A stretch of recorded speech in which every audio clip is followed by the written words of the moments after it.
नमस्कार दोस्तों। आज की इस शानदार चर्चा में आपका बहुत बहुत स्वागत है। आज हम एक बेहद ही कमाल के सफर पे निकलने वाले हैं। सच कहूं तो ये एक बहुत ही माइंड ब्लोइंग जर्नी होने वाली है, जहां हम बात करेंगे अपनी इस पूरी दुनिया के उस बेसिक स्ट्रक्चर की जिससे ये बनी है। हम जमीन और पानी के उस परफेक्ट बैलेंस को समझेंगे जिसने यहाँ लाइफ को पॉसिबल बनाया। देखिए, हमारी पृथ्वी कोई आम सा गोला नहीं है, बल्कि ये लगातार बदलते जमीन के टुकड़ों और विशाल समंदरों का एक बहुत ही कॉम्प्लेक्स और खूबसूरत जाल है। तो चलिए, बिना किसी देरी के इस रोमांचक सफर में सीधे डाइव इन करते हैं।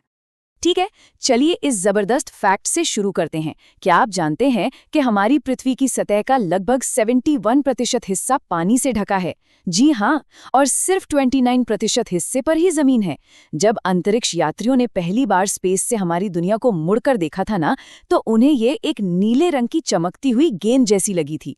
और इसका कारण बिल्कुल साफ है। पानी का ये जो रेशियो है, ये इतना ज्यादा है कि इससे एकदम क्लियर हो जाता है कि हमारी दुनिया में असल राज किसका है। जाहिर है, पानी का। आज की हमारी इस चर्चा में हम इन मेन टॉपिक्स को कवर करेंगे। पहला, पृथ्वी यानी हमारा नीला ग्रह। दूसरा, 7 महाद्वीप। तीसरा, 5 प्रमुख महासागर। चौथा, पैंजिया की दिलचस्प पहेली।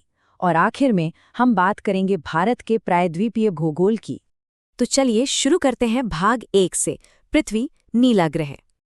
अब ये जो भारी मात्रा में पानी मौजूद है ना, यही वो मेन रीजन है जिसकी वजह से पृथ्वी को हम प्यार से नीला ग्रह या ब्लू प्लैनेट कहते हैं।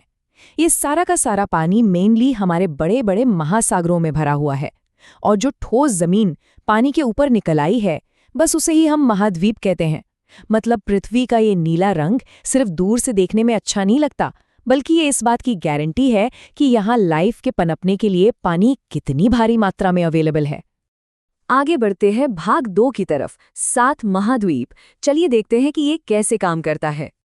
अब देखिए, हर एक महाद्वीप की अपनी एक बिल्कुल अलग ही वाइब है। अफ्रीका को ही ले लीजिए, ये दूसरा सबसे बड़ा महाद्वीप है। दुनिया की सबसे लंबी नील नदी और वो विशाल सहारा रेगिस्तान, सब यही तो है। उत्तरी अमेरिका अपनी नेचुरल ब्यूटी और खासकर मशहूर नियाग्रा फॉल्स के लिए जाना जाता है। वहीं दक्षिणी अमेरिका में दुनिया की सबसे लंबी अमेज़न नदी बहती है, और एंडीज पर्वतमाला भी वहीं है। अंटार्कटिका की कहानी तो बिल्कुल ही अलग है। ये सबसे ठंडा है, यहाँ बस बर्फ ही बर्फ है।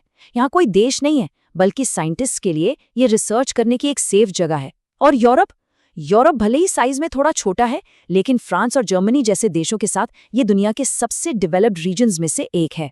इन महाद्वीपों के साइज में ना एक बहुत ही गजब का कॉन्ट्रास्ट देखने को मिलता है। एक तरफ अपना एशिया है, दुनिया का सबसे बड़ा महाद्वीप। हमारा भारत भी इसी का हिस्सा है। चीन, जापान से लेकर दुनिया की सबसे ऊंची चोटी माउंट एवरेस्ट तक सब कुछ इसी बड़े से एरिया में आता है। और दूसरी तरफ ऑस्ट्रेलिया, ये सबसे छोटा महाद्वीप है, और मजेदार बात यह है कि ये अपने आप में एक पूरा देश भी है। इसकी सबसे खास बात यह है कि ये चारों तरफ से पूरी तरह पानी से घिरा हुआ है, बिल्कुल एक आइलैंड की तरह। इसीलिए इसे आइलैंड कॉन्टिनेंट भी कहते हैं, है ना, एकदम अलग। चलिए अब आते हैं भाग 3 पर, 5 प्रमुख महासागर। जमीन की बात तो हो गई, लेकिन जो विशाल पानी इन जमीनों को अलग करता है, वो मुख्य रूप से 5 महासागरों में बटा है। प्रशांत महासागर या पैसिफिक ओशन सबसे बड़ा है, मतलब लिटरली इतना विशाल कि पृथ्वी के सारे महाद्वीप एक साथ इसमें समा सकते हैं। सोचिए जरा। इसके बाद आता है अटलांटिक महासागर, जो यूरोप, अफ्रीका और अमेरिका के बीच है, और दुनिया भर के जहाज़ों के ट्रैवल के लिए एक बहुत ही इंपॉर्टेंट रूट है। आर्कटिक महासागर सबसे छोटा है और नॉर्थ पोल पर होने की वजह से ज्यादातर टाइम बर्फ से ही ढका रहता है। और एक बहुत ही इंटरेस्टिंग चीज दक्षिणी महासागर के बारे में है, जो अंटार्कटिका को घेरता है। क्या आप जानते हैं कि इसे साल 2000 में जाकर ही ऑफिशियली दुनिया के 5वें महासागर का दर्जा मिला? काफी रीसेंट बात है ये। अब इस स्लाइड में जो नंबर है वो वाकई में हैरान करने वाला है। 11,000 मीटर ये गहराई है मेरियाना ट्रेंच की, जो प्रशांत महासागर में है और दुनिया की सबसे गहरी जगह है। इसे ऐसे समझिए कि अगर माउंट एवरेस्ट को उठाकर इस गहराई में डाल दिया जाए ना, तो भी उसकी चोटी के ऊपर 1 किलोमीटर से ज्यादा पानी बह रहा होगा। सीरियसली, ये प्रशांत महासागर की गहराई का एक अनबिलीवेबल एग्जाम्पल है। महासागरों से जुड़ी एक और शानदार ट्रिविया ये है कि इन 5 महासागरों में से सिर्फ हिंद महासागर या इंडियन ओशन ही इकलौता ऐसा महासागर है जिसका नाम सीधे तौर पर एक स्पेसिफिक देश के नाम पर रखा गया है, यानी कि हमारे भारत के नाम पर। ये भारत के लिए सिर्फ एक पानी का हिस्सा नहीं है, बल्कि इसके मौसम, क्लाइमेट और ओवरऑल एग्जिस्टेंस के लिए ज्योग्राफिकली बहुत ही ज्यादा क्रूशल है। अब मूव करते हैं भाग 4 पर, पैंजिया की पहेली। यहाँ से कहानी में एक बड़ा ट्विस्ट आता है। देखिए, करोड़ों साल पहले पृथ्वी का नक्शा ऐसा बिल्कुल नहीं था जैसा आज हम देखते हैं। उस समय पृथ्वी की सारी जमीन आपस में जुड़कर बस एक सिंगल विशाल सुपरकॉन्टिनेंट बनाती थी, जिसे पैंजिया कहा जाता था। लेकिन फिर समय के साथ ये विशाल जमीन का टुकड़ा टूटने लगा। इसके टूटने और अलग अलग डायरेक्शंस में खिसकने के इस प्रोसेस को हम महाद्वीपीय विस्थापन या कॉन्टिनेंटल ड्रिफ्ट कहते हैं। और सबसे मजेदार बात, ये कोई ऐसी चीज नहीं है जो हिस्ट्री में एक बार हुई और खत्म हो गई। नहीं, ये प्रोसेस आज इसी वक्त भी लगातार चल रहा है। और इस बात को बड़ी ही ब्रिलियंटली साबित करता है ये नज़ारा।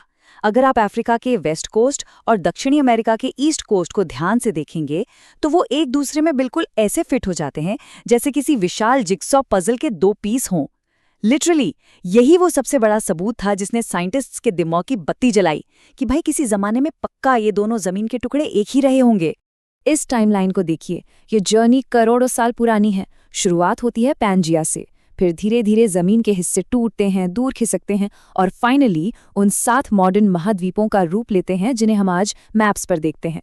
इस पूरी प्रोसेस से हमें एक ही बात समझनी है कि पृथ्वी का ये जो भूगोल है ना, ये फिक्स नहीं है। ये जमीन आज भी बहुत ही स्लो स्पीड में ही सही लेकिन खिसक रही है। ये एक कंटिन्यूअस जियोलॉजिकल एक्शन है।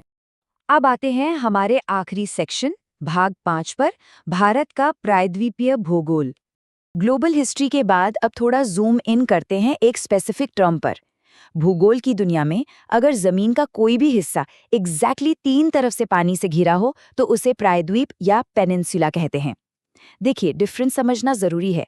अगर चारों तरफ पानी हो तो वो आइलैंड बन गया, राइट? लेकिन अगर पानी सिर्फ और सिर्फ 3 तरफ हो तो वो प्रायद्वीप कहलाता है। तो क्रूशल पॉइंट ये है कि जब हम इस डेफिनेशन को अपने भारत के मैप पर रखकर देखते हैं तो चीजें एकदम क्लियर हो जाती हैं।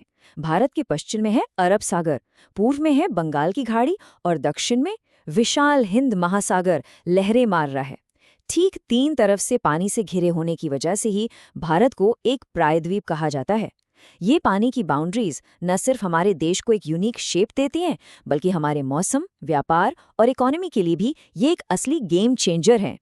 इस पूरी चर्चा में हमने देखा कि हमारा ये नीला ग्रह कितना डायनामिक और कमाल का है। अब जाते जाते एक बहुत ही दिलचस्प सवाल मैं आपके लिए छोड़कर जा रहा हूँ। अगर हमारी ये जमीन, ये महाद्वीप आज भी धीरे धीरे खिसक रहे हैं, तो आज से करोड़ों साल बाद दुनिया का नक्शा कैसा दिखेगा?